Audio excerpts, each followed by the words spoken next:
नमस्कार दोस्तों, स्वागत है आप सभी का आपके अपने YouTube channel Kuchaman online classes में। दोस्तों, आज के इस वीडियो में हम देखेंगे हिंदी शिक्षण विधियों के महत्वपूर्ण प्रश्न। 3 वीडियो रहेंगे दोस्तों हमारे, जिनके अंदर हम देखेंगे 150 प्रश्न। पहले इस वीडियो में रहेंगे दोस्तों हमारे पास 50 प्रश्न। तो दोस्तों शुरू करते हैं वीडियो को। इससे पहले अभी तक अगर दोस्तों आपने चैनल को सब्सक्राइब नहीं किया है तो अभी चैनल को सब्सक्राइब करें और बेल आइकन जरूर दबाएं। दोस्तों, आप सभी के लिए एक खास बात, इस वीडियो को आप अधिक से अधिक शेयर जरूर करें। शुरू करते हैं आज का वीडियो दोस्तों। तो पहला प्रश्न है हमारा दोस्तों, वो है आपकी स्क्रीन पे आ गया होगा। मंदिरा पहली कक्षा में पढ़ती है और वह मुझे आम बहुत अच्छा लगता है, मैं थक गई आदि वाक्यों का प्रयोग करती है। तो दोस्तों मंदिरा लिंग, वचन, क्रिया आदि की दृष्टि से सर्वनाम का प्रयोग करना जानती है, केवल सर्वनाम का ही प्रयोग करना जानती है, केवल लिंग की दृष्टि से ही सर्वनाम प्रयोग करना जानती है, केवल मैं वाक्य ही बोल सकती है। तो दोस्तों क्वेश्चन है, मंदिरा है जो पहली कक्षा में पढ़ती है और वो वाक्य बोलती है मुझे आम बहुत अच्छा लगता है, मैं थक गई। तो मंदिरा ऑप्शन है आपके सामने 4। ऑप्शन रहेगा आपका ऑप्शन नंबर 1 राइट दोस्तों। इसके अंदर वह लिंग, वचन, क्रिया आदि की दृष्टि से सर्वनाम का प्रयोग करना जानती है। नेक्स्ट क्वेश्चन देखते हैं। क्वेश्चन नंबर 2 दोस्तों आ गया है आपकी स्क्रीन पे। देखिए क्वेश्चन, भाषा नियमों की जानकारी से ही लिखती है, विद्यालय में ही सीखी जाती है, एक नियमबद्ध व्यवस्था है, सदैव व्याकरण के नियमों का ही अनुगमन करती है। तो क्वेश्चन नंबर 2 है दोस्तों, भाषा क्या है? इसका राइट आंसर रहेगा आपके क्वेश्चन नंबर 2 का ऑप्शन नंबर 3, एक नियमबद्ध व्यवस्था है। क्या है भाषा? एक नियमबद्ध व्यवस्था है। नेक्स्ट क्वेश्चन देखते हैं। क्वेश्चन नंबर 3 जो आपकी स्क्रीन पे आ गया है दोस्तों। देखिए क्वेश्चन, भाषा की पाठ्य पुस्तक का निर्माण करते समय सबसे कम महत्वपूर्ण बिंदु है भाषा की विभिन्न छटाएं, अभ्यासों में वैविध्य, पाठों की संख्या, विषय वस्तु में वैविध्य। तो दोस्तों क्वेश्चन नंबर 3 है। क्या राइट आंसर रहेगा? आप अपने कमेंट भी करते रहे, साथ में जो आपको आंसर ठीक लगे वो कमेंट करके बताते रहे। क्वेश्चन नंबर 3 का आंसर रहेगा आपके ऑप्शन नंबर 3, पाठों की संख्या। सबसे कम महत्वपूर्ण बिंदु कौन सा है कि पाठों की संख्या कितनी है? ये भाषा की पाठ्य पुस्तक का निर्माण करते समय सबसे कम महत्वपूर्ण बिंदु है दोस्तों ये। नेक्स्ट क्वेश्चन देखते हैं। तो दोस्तों नेक्स्ट क्वेश्चन है, एक से अधिक भाषाओं का प्रयोग किसी भी एक भाषा में निपुणता में बाधक है, कक्षाई जटिलताओं को बढ़ाता है, शिक्षकों के लिए गहन समस्या है, संज्ञानात्मक विकास में सहयोग है। तो एक से अधिक भाषाओं का प्रयोग क्या है दोस्तों? तो क्वेश्चन नंबर 4 है। इसका राइट आंसर भी रहेगा आपका ऑप्शन नंबर 4, संज्ञानात्मक विकास में सहायक है। एक से अधिक भाषाओं का अगर हम प्रयोग करते हैं तो हमारे संज्ञानात्मक विकास में क्या है? सहायक है। नेक्स्ट क्वेश्चन ले लेते हैं। क्वेश्चन नंबर 5 जो आपकी स्क्रीन पे है दोस्तों, भाषा अर्जन और भाषा अधिगम के संदर्भ में कौन सा कथन सही नहीं है? कथन पढ़िए दोस्तों। सांस्कृतिक विभिन्नताएं भाषा अर्जन और भाषा अधिगम को प्रभावित करने वाला महत्वपूर्ण कारक है। भाषा अर्जन में विभिन्न संकल्पनाएं मातृभाषा बनती है। भाषा अधिगम में कभी भी अनुवाद का सहारा नहीं लिया जाता है। भाषा अर्जन सहज और स्वाभाविक होता है, जबकि भाषा अधिगम प्रयासपूर्ण होता है। क्वेश्चन नंबर 5 राइट ऑप्शन रहेगा दोस्तों आपका। क्वेश्चन को ध्यान से पढ़िए, बहुत ही इंपॉर्टेंट क्वेश्चन है दोस्तों। अगर आप 150 क्वेश्चन ये देखते हैं, 150 क्वेश्चन, तो आप कोई सा भी एग्जाम ले लो, इनमें से आपको जरूर क्वेश्चन मिलेंगे। तो क्वेश्चन नंबर 5 का राइट आंसर रहेगा ऑप्शन नंबर 3, भाषा अधिगम में कभी भी अनुवाद का सहारा नहीं लिया जाता है। नेक्स्ट क्वेश्चन देखते हैं। Question number 6। क्वेश्चन नंबर 6 है दोस्तों, एक बहुभाषिक कक्षा में आप किसे सबसे कम महत्व देंगे? बच्चों को सिखाना है कि दो भाषाओं के मध्य विद्यमान समानता व अंतर का विश्लेषण कैसे किया जाता है। विभिन्न प्रकार का बाल साहित्य, कक्षा में विभिन्न प्रकार की सामग्री से समृद्ध वातावरण, कक्षा में बहुभाषिक और बहुसांस्कृतिक संदर्भों के प्रति संवेदनशीलता। तो क्वेश्चन नंबर 6 है कि एक बहुभाषिक कक्षा में आप किसे सबसे कम महत्व देंगे? तो क्वेश्चन नंबर 6 का राइट आंसर रहेगा ऑप्शन नंबर 1। बच्चों को सिखाना कि दो भाषाओं के मध्य विद्यमान समानता व अंतर का विश्लेषण कैसे किया जाता है। नेक्स्ट क्वेश्चन ले लेते हैं, क्वेश्चन नंबर 7 दोस्तों। क्वेश्चन नंबर 7 है, प्राथमिक स्तर पर भाषा की पाठ्य पुस्तकों में किस तरह की रचनाओं को स्थान दिया जाना चाहिए? केवल कहानियों और कविताएं, विदेशी साहित्य की रचनाएं, ऐसी रचनाएं जो बच्चों के परिवेश से जुड़ी हो और जिनमें भाषा की अलग अलग छटाएं हो, जो प्रत्यक्ष रूप से मूल्यों पर आधारित हो। क्वेश्चन है, प्राथमिक स्तर पर भाषा की पाठ्य पुस्तकों में किस तरह की रचनाओं को स्थान देना चाहिए? तो क्वेश्चन नंबर 7 राइट आंसर रहेगा ऑप्शन नंबर 3 दोस्तों। ऐसी रचनाएं जो बच्चों के परिवेश से जुड़ी हो और जिनमें भाषा की अलग अलग छटाएं हो। तो प्राथमिक स्तर पर किस तरह की रचनाओं को स्थान देंगे आप पाठ्य पुस्तकों में? ऐसी रचनाएं जो बच्चों के परिवेश से जुड़ी हुई हो और क्या हो, उनमें अलग अलग भाषाओं की छटाएं हो। नेक्स्ट क्वेश्चन ले लेते हैं, क्वेश्चन नंबर 8 दोस्तों, आपकी स्क्रीन पे है। निम्नलिखित में से कौन सा द्वितीय भाषा शिक्षण का उद्देश्य नहीं है? बोलने की क्षमता के अनुरूप लिखने की क्षमता का विकास, विभिन्न क्षेत्रों स्थितियों में हिंदी की विभिन्न प्रयुक्तियों को समझने की योग्यता का विकास, हिंदी व्याकरणिक नियमों का कंठस्थ करना, दैनिक जीवन में हिंदी में समझने तथा बोलने की क्षमता का विकास करना। तो दोस्तों क्वेश्चन कैसे लग रहे हैं नीचे दिया गया है कमेंट का बॉक्स, आपको कमेंट करके बताइए। आपको इसी प्रकार आपको हर सब्जेक्ट के जो आपके शिक्षण विधियां हैं उनके पहले वीडियो दिए जाएंगे और फिर क्या दिए जाएंगे, क्वेश्चन दिए जाएंगे। दोस्तों फिर से बता रहा हूं, अगर अभी तक आपने हिंदी शिक्षण विधियों के वीडियो नहीं देखे हैं तो उनकी लिंक आपको डिस्क्रिप्शन में मिल जाएगी, जहां से जाकर सबसे पहले आप हिंदी शिक्षण विधियां देखिए, फिर प्रश्न देखिए। क्वेश्चन नंबर 8 राइट आंसर रहेगा ऑप्शन नंबर 3, हिंदी व्याकरणिक नियमों को कंठस्थ करना। नेक्स्ट क्वेश्चन ले लेते हैं, क्वेश्चन नंबर 9। क्वेश्चन नंबर 9 है दोस्तों, हिंदी भाषा का मूल्यांकन करते समय आप सबसे ज्यादा किसे महत्व देंगे? व्याकरणिक नियम, सीखने की क्षमता का आकलन, काव्य सौंदर्य, निबंध लिखने की योग्यता। तो क्वेश्चन नंबर 9 राइट आंसर रहेगा ऑप्शन नंबर 2 दोस्तों, सीखने की क्षमता का आकलन। क्वेश्चन है कि हिंदी भाषा का मूल्यांकन करते समय आप सबसे ज्यादा किसे महत्व देंगे? तो सीखने की क्षमता का आकलन करेंगे दोस्तों आप। नेक्स्ट क्वेश्चन लेते हैं, क्वेश्चन नंबर 10। निम्नलिखित में से कौन सा बच्चों की भाषिक क्षमता के आकलन का सबसे उचित तरीका है? संख्या शब्दों के 2 उदाहरण दीजिए। बादल, आसमान, चिड़िया, बच्चे, साथ संज्ञा शब्दों का प्रयोग करते हुए कहानी लिखिए। संज्ञा की परिभाषा को पूरा कीजिए, संज्ञा को परिभाषित कीजिए। क्वेश्चन पूछा गया है कि निम्नलिखित में से कौन सा बच्चों की भाषिक क्षमता के आकलन का सबसे उचित तरीका है? तो क्वेश्चन नंबर 10 राइट आंसर रहेगा आपका ऑप्शन नंबर 2, बादल, आसमान, चिड़िया, बच्चे के साथ संज्ञा शब्दों का प्रयोग करते हुए एक कहानी लिखिए। राइट आंसर रहेगा ऑप्शन नंबर 2। नेक्स्ट क्वेश्चन लेते हैं, क्वेश्चन नंबर दोस्तों 11 आपकी स्क्रीन पे आ गया है। बच्चों की मौखिक अभिव्यक्ति का विकास करने के लिए सबसे कम प्रभावी तरीका कौन सा है? संवाद अदायगी, व्याकरण आधारित संरचना अभ्यास, अपने अनुभवों का वर्णन, बातचीत करना। तो दोस्तों क्वेश्चन दे रहा हूं, ऑप्शन दे रहा हूं, आप भी अपने उत्तर जो मिल रहे हैं वो कमेंट करके बताते रहिए। और दोस्तों साथ में अभी तक अगर वीडियो को लाइक नहीं किया है तो वीडियो को जरूर लाइक कर दे दोस्तों। क्वेश्चन नंबर 11, क्वेश्चन नंबर 11 का राइट आंसर रहेगा आपके ऑप्शन नंबर 2, व्याकरण आधारित संरचना अभ्यास। बच्चों की मौखिक अभिव्यक्ति का विकास करने के लिए सबसे कम प्रभावी तरीका कौन सा है? व्याकरण आधारित संरचना अभ्यास। नेक्स्ट क्वेश्चन ले लेते हैं दोस्तों। तो नेक्स्ट क्वेश्चन 12 नंबर क्वेश्चन है, पढ़िए क्वेश्चन को दोस्तों। भाषा सीखने के लिए कौन सा कारक सर्वाधिक महत्वपूर्ण है? समर्थ भाषिक वातावरण, भाषा के व्याकरणिक नियम, पाठ पर आधारित प्रश्नोत्तर, भाषा की पाठ्य पुस्तक। तो 12 नंबर क्वेश्चन राइट आंसर रहेगा दोस्तों 12 नंबर का ऑप्शन ए, समर्थ भाषिक वातावरण। भाषा सीखने के लिए सबसे सर्वाधिक महत्वपूर्ण कारण है वह समर्थ भाषिक वातावरण। नेक्स्ट क्वेश्चन ले लेते हैं दोस्तों, क्वेश्चन नंबर 13 आपकी स्क्रीन पे है।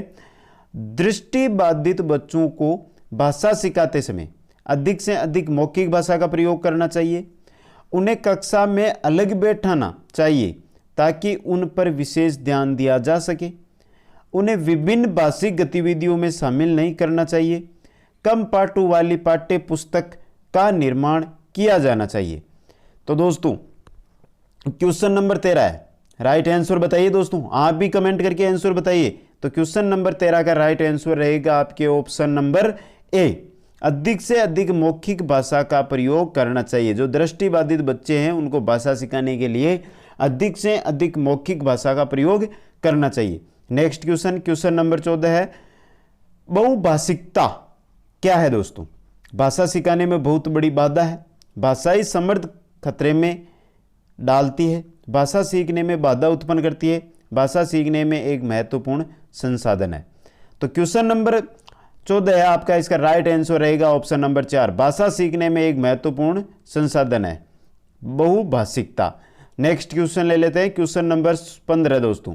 क्वेश्चन नंबर 15 है, बच्चे विद्यालय आने से पहले भाषा के चारों कौशलों पर पूर्ण अधिकार रखते हैं, अपनी भाषा की नियमबद्ध व्यवस्था की व्यवहारिकता कुशलता के साथ आते हैं, कोरी स्लेट होते हैं, भाषा का समुचित उपयोग करने में समर्थ नहीं होते। तो दोस्तों 15 नंबर क्वेश्चन राइट ऑप्शन रहेगा ऑप्शन नंबर 2, अपनी भाषा की नियमबद्ध व्यवस्था की व्यवहारिक कुशलता के साथ आते हैं। नेक्स्ट क्वेश्चन ले लेते हैं, क्वेश्चन नंबर 16 है, पाठ में दिए गए चित्रों का क्या उद्देश्य होता है दोस्तों? चित्र अमूर्त संकल्पनाओं को समझने में सहायता करते हैं, चित्रों से पाठ्य पुस्तक आकर्षक बनती है, चित्र पाठ की शोभा बढ़ाते हैं, पाठ्य पुस्तक में चित्र देने का प्रचलन है। तो क्वेश्चन नंबर 16 राइट आंसर रहेगा ऑप्शन नंबर 1 दोस्तों। अगर पाठ में दिए गए चित्रों का क्या उद्देश्य पूछा जाता है तो चित्र अमूर्त संकल्पनाओं को समझने में सहायता करते हैं। नेक्स्ट क्वेश्चन है क्वेश्चन नंबर 17 दोस्तों, भाषा के अभिव्यक्तात्मक कौशल है सुनना पढ़ना, सुनना बोलना, बोलना लिखना, पढ़ना लिखना। क्वेश्चन नंबर 17 राइट आंसर रहेगा ऑप्शन नंबर 3, बोलना और लिखना अभिव्यक्त्यात्मक कौशल है ये दोस्तों। नेक्स्ट क्वेश्चन ले लेते हैं क्वेश्चन नंबर 18, प्राथमिक स्तर पर कौन सा शिक्षण का उद्देश्य नहीं है? विभिन्न संदर्भों में भाषा प्रभावी प्रयोग करना, स्पष्टता एवं आत्मविश्वास के साथ अपनी बात कहना, वर्णमाला को क्रम से कंठस्थ करना, ध्वनि संकेत चिन्ह का संबंध बनाना। तो क्वेश्चन नंबर 18 राइट आंसर रहेगा ऑप्शन नंबर 3, वर्णमाला को क्रम से कंठस्थ करना। ऑप्शन नंबर 3, प्राथमिक स्तर पर कौन सा शिक्षण का उद्देश्य नहीं है? वर्णमाला को क्रम से कंठस्थ करना, यह प्राथमिक स्तर पर शिक्षण का उद्देश्य नहीं है। नेक्स्ट क्वेश्चन है क्वेश्चन नंबर 19, उपचारात्मक शिक्षण की सफलता निर्भर करती है उपचारात्मक शिक्षण की सामग्री पर, बहुभाषिक नियमों के ज्ञान पर, समय व अवधि पर, समस्याओं के कारणों की सही पहचान पर। तो question number 19 right answer option रहेगा ऑप्शन नंबर 4, समस्याओं के कारणों की सही पहचान पर। उपचारात्मक शिक्षण की सफलता किस पर निर्भर करती है? समस्याओं के कारणों की सही पहचान पर। वीडियो कैसा लग रहा है, क्वेश्चन कैसे लग रहे हैं, कमेंट करके बताते रहिए दोस्तों।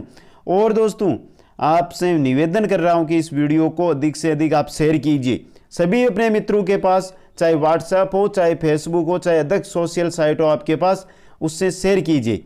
नेक्स्ट क्वेश्चन लेते हैं क्वेश्चन नंबर 20 दोस्तों, भाषा कौशलों के संदर्भ में कौन सा कथन उचित है? भाषा कौशलों के विकास में अभ्यास की अपेक्षा भाषिक नियमों का ज्ञान जरूरी है। विद्यालय में केवल पढ़ना लिखना कौशलों पर ही बल देना चाहिए। बच्चे केवल सुनना बोलना पढ़ना लिखना कौशल क्रम से ही सीखते हैं। भाषा के चारों कौशल परस्पर अंतर संबंधित है। तो question number 20 right answer option number 4 रहेगा। भाषा कौशलों के संदर्भ में कौन सा कथन सत्य है कि भाषा के चारों कौशल परस्पर अंतर संबंधित है। नेक्स्ट क्वेश्चन ले लेते हैं क्वेश्चन नंबर 21 दोस्तों, एक बहुसांस्कृतिक कक्षा में आप एक भाषा शिक्षक के रूप में किस बात को अधिक महत्व देंगे? बच्चों को भाषा प्रयोग के अधिक से अधिक अवसर देना, पाठ्य पुस्तक के प्रत्येक पाठ को भली भांति समझाना, बच्चों को व्याकरण सिखाना, स्वयं शुद्ध भाषा प्रयोग करना। Question number 21 right option option number 1, बच्चों को भाषा प्रयोग के अधिक से अधिक अवसर देना। एक बहुसांस्कृतिक कक्षा में आप एक भाषा शिक्षक के रूप में किस बात पर अधिक महत्व देंगे? बच्चों को भाषा प्रयोग के अधिक से अधिक अवसर देना। नेक्स्ट क्वेश्चन है क्वेश्चन नंबर 22 दोस्तों। हिंदी की कक्षा में प्राय हिंदीतर भाषी बच्चे हिंदी सीखने में अनेक कठिनाइयों का सामना करते हैं, क्योंकि प्राय हिंदी और उनकी मातृभाषा की संरचना में अंतर होता है। वे मन लगाकर हिंदी सीखते हैं। हिंदी सीखने के प्रति उनमें रुचि होती है। हिंदी बहुत कठिन भाषा है। हिंदी की कक्षा में प्राय हिंदीतर भाषी बच्चे हिंदी सीखने में अनेक कठिनाइयों का सामना करते हैं, क्योंकि, तो 22 नंबर क्वेश्चन है दोस्तों, क्योंकि प्राय हिंदी और उनकी मातृभाषा की संरचना में अंतर होता है। नेक्स्ट क्वेश्चन ले लेते हैं दोस्तों, क्वेश्चन नंबर 23। बोलना कौशल में महत्वपूर्ण है मधुर वाणी, संदर्भ एवं स्थिति के अनुसार अपनी बात कह सकना, स्पष्ट एवं शुद्ध उच्चारण, अलंकारिक भाषा का प्रयोग। बोलना कौशल क्वेश्चन नंबर 23 है दोस्तों हमारा। बोलना कौशल में महत्वपूर्ण है, महत्वपूर्ण क्या है? संदर्भ एवं स्थिति के अनुसार अपनी बात कह सकना। नेक्स्ट क्वेश्चन देख लेते हैं, क्वेश्चन नंबर 24।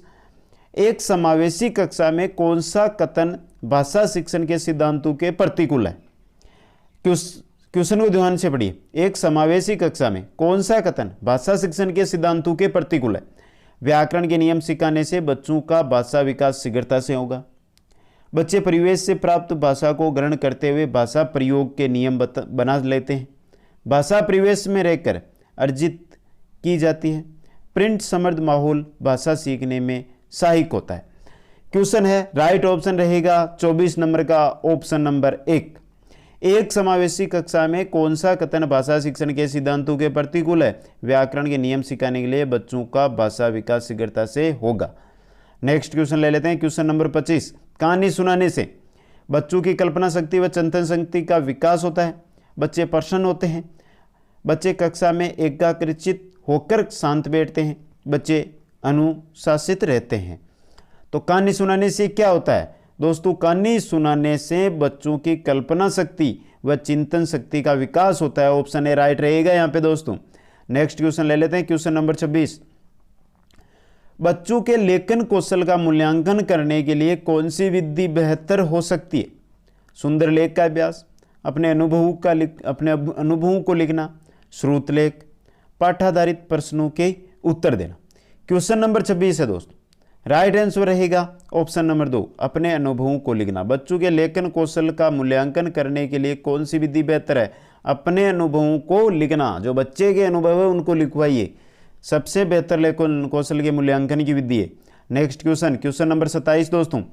एक भाषा शिक्षक के रूप में सबसे बड़ी चुनौती है बहुभाषिक कक्षा के शिक्षण के लिए उचित रणनीतियां तय करना, बच्चों की भाषा सीखने के महत्व से परिचित कराना, बच्चों की भाषा को संचार साधनों के प्रभाव से मुक्त रखना, भाषा संसाधनों का अभाव। क्वेश्चन 27। एक भाषा शिक्षक के रूप में सबसे बड़ी चुनौती बहुभाषिक कक्षा के शिक्षण के लिए उचित रणनीतियां तय करना। नेक्स्ट क्वेश्चन है क्वेश्चन नंबर 28। भाषा शिक्षण में पाठ्य पुस्तक अनावश्यक है, एकमात्र संसाधन है, साध्य है, साधन है। क्वेश्चन नंबर 28 है दोस्तों। भाषा शिक्षण में पाठ्य पुस्तक है, क्या है दोस्तों?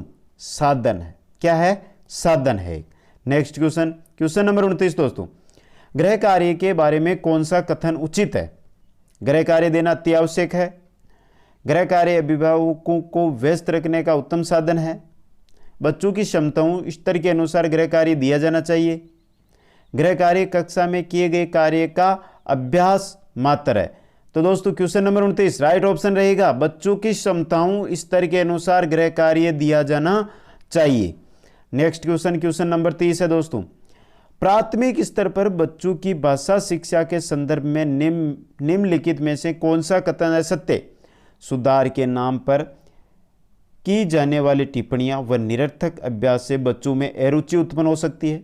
बच्चे समृद्ध भाषा परिवेश में सहज और स्वतः रूप से भाग में परिमार्जन कर लेंगे। बच्चे भाषा की जटिल और समृद्ध संरचनाओं के साथ विद्यालय आते हैं। बच्चों की भाषा संकल्पनाओं और भाषा में प्रचलित भाषा परिवेश में विरोधाभास ही भाषा सीखने में सहायक होता है। क्वेश्चन नंबर 30 राइट आंसर रहेगा ऑप्शन नंबर 4। प्राथमिक स्तर पर बच्चों की भाषा शिक्षा के संदर्भ में निम्न में से कौन सा कथन है सत्य? तो 3 कथन सही है दोस्तों। और चौथा कथन है वो आपका राइट ऑप्शन रहेगा। और गलत कथन है बच्चों की भाषा संकल्पनाओं और विद्यालय में प्रचलित भाषा परिवेश में विरोधाभास ही भाषा का सीखने में सहायक होता है। नेक्स्ट क्वेश्चन, क्वेश्चन नंबर 31 आपकी स्क्रीन पे।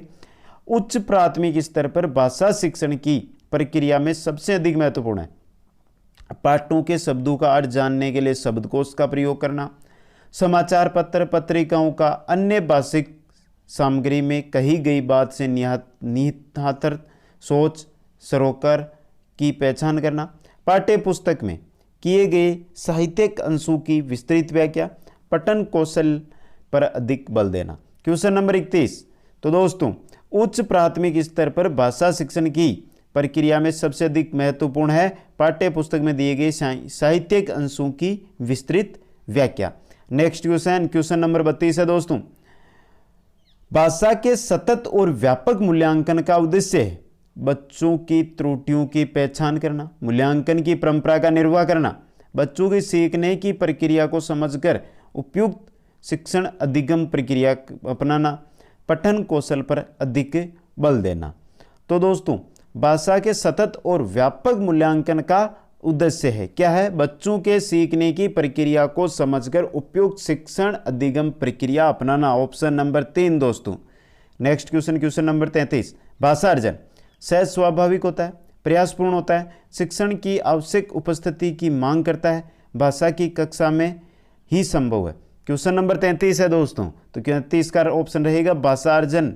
क्वेश्चन नंबर 33 है, इसका राइट आंसर रहेगा ऑप्शन नंबर 1, भाषा अर्जन सहज स्वाभाविक होता है। नेक्स्ट क्वेश्चन है क्वेश्चन नंबर 34 दोस्तों। उच्च कक्षाओं में भाषा कौशल साध्य है और साधन है साहित्य। भाषा की पाठ्य पुस्तक अत्यंत महत्वपूर्ण है। साहित्य साध्य है और भाषा कौशल साधन। तो दोस्तों नेक्स्ट है, केवल छंद अलंकारों को समझने का प्रयोग करना ही भाषा शिक्षण का उद्देश्य है। क्वेश्चन नंबर 34 ऑप्शन नंबर 3, साहित्य वो होता है वो साध्य होता है और भाषा है वो कौशल साधन होती है। ऑप्शन नंबर 3 रहेगा उच्च कक्षाओं में। नेक्स्ट क्वेश्चन देखते हैं क्वेश्चन नंबर 35। भाषा के संदर्भ में निदानात्मक परीक्षण का उद्देश्य क्या है दोस्तों? भाषा के संदर्भ में निदानात्मक परीक्षण का उद्देश्य क्वेश्चन नंबर 35 है दोस्तों आपका। तो दोस्तों 35 नंबर क्वेश्चन का राइट ऑप्शन रहेगा ऑप्शन नंबर 2 आपके, बच्चों की भाषा प्रयोग संबंधी कठिनाइयों के संभावित कारणों की पहचान करना। नेक्स्ट क्वेश्चन है क्वेश्चन नंबर 36 दोस्तों। उपचारात्मक शिक्षण की सफलता मुख्यतः निर्भर करती है। ऑप्शन है आपके सामने 4, समस्याओं की पहचान पर, समस्याओं के कारणों की सही पहचान पर, बच्चों की सामाजिक सांस्कृतिक पृष्ठभूमि पर, बच्चों की भाषागत त्रुटियों की सूची बनाने पर। उपचारात्मक शिक्षण की सफलता मुख्यतः निर्भर करती है किस पर करती है दोस्तों? तो यह करती है समस्याओं के कारणों की सही पहचान पर। ऑप्शन नंबर 2 सही रहेगा। Next question, question number 37। भाषा की पाठ्य पुस्तक में ऐसे पाठ रखे जाए जो सरल भाषा से युक्त हो, बच्चों के परिवेश से जुड़े हो, केवल व्याकरणिक नियमों का अभ्यास कराते हो, अत्यंत छोटे हो। क्वेश्चन नंबर 37 ऑप्शन नंबर 1, सरल भाषा से युक्त हो। क्या हो? सरल भाषा से युक्त हो। क्वेश्चन नंबर 37 का right option option number 1। Question number 38 देखते हैं दोस्तों। निम्नलिखित में से कौन सा उच्च प्राथमिक स्तर पर भाषा शिक्षण का उद्देश्य नहीं है? तो दोस्तों कौन सा उच्च प्राथमिक स्तर पर भाषा शिक्षण का उद्देश्य नहीं है? तो ऑप्शन नंबर 4, व्याकरण के नियमों को रटना, यह उच्च प्राथमिक स्तर पर भाषा शिक्षण का उद्देश्य नहीं है दोस्तों। ऑप्शन नंबर 4 सही होगा यहाँ पे। नेक्स्ट क्वेश्चन, क्वेश्चन नंबर 39 दोस्तों। व्याकरण शिक्षण के संदर्भ में कौन सा कथन सही है? तो पढ़िए चारों कथन दोस्तों, आप आराम से चारों कथन पढ़िए। क्वेश्चन नंबर 39 है आपके, व्याकरण शिक्षण के संदर्भ में कौन सा कथन सही है? तो ऑप्शन नंबर 2 सही होगा, व्याकरण शिक्षण अत्यंत आवश्यक होता है। ऑप्शन नंबर 2 सही होगा दोस्तों यहाँ पे। नेक्स्ट क्वेश्चन लेते हैं क्वेश्चन नंबर 40। कक्षा में मौजूद बहुभाषिकता भाषा शिक्षण में बाधक, भाषा शिक्षण में के एक संसाधन के रूप में प्रयुक्त हो सकती है, बच्चों को लक्ष्य से भाषा सीखने के लिए हतोत्साहित करती है, शिक्षक के लिए एक जटिल और कठोर चुनौती है। क्वेश्चन नंबर 40 है। तो दोस्तों कक्षा में मौजूद बहुभाषिकता भाषा शिक्षण में बाधक है। नेक्स्ट क्वेश्चन लेते हैं दोस्तों क्वेश्चन नंबर 41। सपना अपनी कक्षा में बच्चों को मौखिक अभिव्यक्ति के अवसर देने के लिए अनेक क्रियाकलाप करती है। आप निम्नलिखित में से सबसे ज़्यादा प्रभावी किसे मानते हैं दोस्तों? कमेंट करके बताइए दोस्तों। तो दोस्तों विभिन्न परिस्थितियों में संवाद अदायगी करना, ऑप्शन नंबर 3 सही रहेगा दोस्तों। Next question number 42। द्वितीय भाषा के रूप में हिंदी सीखने का मुख्य उद्देश्य है। क्या उद्देश्य है दोस्तों? हिंदी के व्याकरण पर अधिकार प्राप्त करना, दैनिक जीवन में हिंदी में समझने तथा बोलने की क्षमता का विकास करना, मानक हिंदी लिखने में निपुणता प्राप्त करना, हिंदी और अपनी मातृभाषा के अंतर को कंठस्थ करना। तो दोस्तों क्वेश्चन नंबर 42 राइट ऑप्शन रहेगा ऑप्शन नंबर 2, दैनिक जीवन में हिंदी में समझने और तथा बोलने की क्षमता का विकास करना। Next question number 43। उसने पढ़ा, उसने खाया और उसने चीखा जैसे भाषा प्रयोग दर्शाते हैं। तो दोस्तों उसने पढ़ा, उसने खाया, उसने चीखा, यह है प्रयोग। ये जो भाषा प्रयोग है ये क्या दर्शाते हैं? तो दोस्तों ये क्या दर्शाते हैं? ये दर्शाते हैं संदर्भ को समझ न होना, संदर्भ की समझ न होना, संदर्भ को समझ न होना। क्वेश्चन नंबर 43 राइट ऑप्शन रहेगा ऑप्शन नंबर 4 आपका। Next question number 44। माधुरी पढ़ते समय कभी कभी वाक्यों शब्दों की पुनरावृत्ति करती है, इसकी ये भाषाई व्यवहार दर्शाता है। जो माधुरी है वो पढ़ते समय कभी कभी क्या करती है? जो वाक्य जो शब्द है उनकी पुनरावृत्ति करती है, इसकी ये भाषाई व्यवहार दर्शाता है। क्वेश्चन नंबर 44 है, आंसर आप बताएंगे दोस्तों, नीचे कमेंट कीजिए। उससे पहले दोस्तों अभी तक इस वीडियो को शेयर नहीं किया है तो शेयर कीजिए दोस्तों, लाइक नहीं किया तो लाइक कीजिए भी, और दोस्तों कमेंट करके भी बताइए वीडियो कैसा लग रहा है। अभी तक अगर आपने चैनल को सब्सक्राइब नहीं किया है तो अभी के अभी आप चैनल को सब्सक्राइब कीजिए और साथ में ये बेल आइकन जरूर दबाएं, जिससे आने वाले हर न्यू वीडियो की जानकारी मिलेगी आपको। इसी प्रकार से हर सब्जेक्ट की शिक्षण विधियों के नोट्स मिलेंगे। और फिर बोल रहा हूँ, अभी तक अगर आपने हिंदी शिक्षण विधियों के जो वीडियो हैं वो नहीं देखे हैं तो वो आपको लिंक में मिल जाएंगे, उनकी लिंक आपको डिस्क्रिप्शन में मिल जाएगी, वहाँ से जाकर एक बार उन्हें देखें फिर क्वेश्चन देखें। क्वेश्चन नंबर 44 देख रहे हैं हम। क्वेश्चन नंबर 44 का राइट आंसर रहेगा ऑप्शन नंबर 3, वह समझ के साथ पढ़ने की कोशिश कर रही है। Next question number 45। सुहेल 1 साल पहले असम से पंजाब आया, वह हिंदी भाषा का प्रयोग करते समय त्रुटियां करता था। एक शिक्षक के रूप में आप किस कथन को सही मानेंगे? क्वेश्चन नंबर 45 है दोस्तों आपका। तो दोस्तों क्वेश्चन नंबर 45 का राइट ऑप्शन रहेगा ऑप्शन नंबर 4, सुहेल को भाषा प्रयोग के अधिकाधिक अवसर व प्रोत्साहन देना चाहिए। Next question number 46। भाषा सीखने में होने वाली त्रुटियां हैं, भाषा प्रयोग की असफलताओं की ओर संकेत करती है, भाषा सीखने की प्रक्रिया के स्वाभाविक पड़ाव है, सही नहीं है, इनके प्रति कठोर रवैया अपनाना चाहिए, बच्चे शिक्षक पाठ्यक्रम आदि की असफलताओं के संकेतक है। तो दोस्तों क्वेश्चन नंबर 46 का भाषा सीखने में होने वाली त्रुटियां बच्चे शिक्षक पाठ्यक्रम आदि की असफलताओं के संकेतक है, ऑप्शन नंबर 4 सही रहेगा। क्वेश्चन नंबर 47 दोस्तों, भाषा तब सबसे सहज और प्रभावी रूप से सीखी जाती है जब भाषा के नियम कंठस्थ कराए जाएं, भाषा शिक्षण कठोर रवैया अपनाते हैं, भाषा प्रयोग की दक्षता प्रमुख उद्देश्य हो, भाषा की पाठ्य पुस्तक में अधिक से अधिक पाठों का समावेश हो। क्वेश्चन नंबर 47 राइट आंसर रहेगा ऑप्शन नंबर 3, भाषा प्रयोग की दक्षता प्रमुख उद्देश्य हो। भाषा तब तक सहज और प्रभावी रूप से सीखी जाती है जब भाषा प्रयोग की दक्षता प्रमुख उद्देश्य हो। Next question number 48। नाटक शिक्षण में सतत और व्यापक मूल्यांकन के लिए निम्नलिखित में से कौन सा सर्वाधिक महत्वपूर्ण है? लिखित परीक्षा, मुख्य संवादों को सुंदर रूप से लिखना, पढ़े गए नाटक का मंचन, पात्रों का चरित्र चित्रण लिखना। क्वेश्चन नंबर 48 है दोस्तों, राइट आंसर रहेगा पढ़े गए नाटक का मंचन। नाटक शिक्षण में सतत और व्यापक मूल्यांकन के लिए सर्वाधिक महत्वपूर्ण है पढ़े गए नाटक का मंचन। नेक्स्ट क्वेश्चन नंबर है आपका 49। रागिनी हमेशा हैंडपंप को चापाकल बोलती है, एक शिक्षिका के रूप में आप क्या करेंगे? रागिनी हमेशा हैंडपंप को चापाकल बोलती है, तो दोस्तों क्या करेंगे? रागिनी को समझाएंगे कि ये चापाकल नहीं हैंडपंप है, ऑप्शन नंबर ए सही रहेगा।